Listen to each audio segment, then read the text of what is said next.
गज़ा Israeli जहाज़नि जा गज़ा जे इलाइक़नि रूफ़ा में पनाहगीरनि जी कैम्प ते ख़ौफ़नाक हमले जे नतीजे में 75 फ़लस्तीनी सड़ी फ़ौत थी विया, जॾहिं त केतिरनि जी हालत ॻणिती जोगी आहे।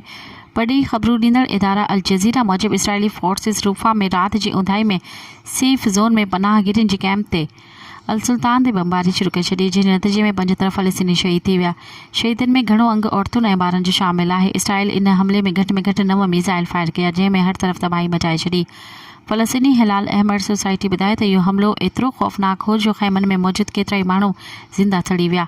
सभिनी खां वधीक ॾुख जहिड़ी ॻाल्हि इहा आहे त इन इलाइक़े जे अस्पताल एतिरी वॾी अंग में शहीदनि ऐं ज़ख़्मियुनि खे संभालण ऐं उन जे लाइ इलाज जे क़ाबिल न आहे, छो त इसराइली हुकूमत गज़ा में सिहत जे निज़ाम खे ॼाणी वाणी मुकमल तौर ते तबाह ऐं बर्बाद करे चुकी आहे। मज़ीद ख़बरनि ऐं तफ़सीलात लाइ विज़िट कयो असांजी वेबसाइट www.awamiNewsHD.com ऐं ॾिसंदा रहो अवामी न्यूज़ HD।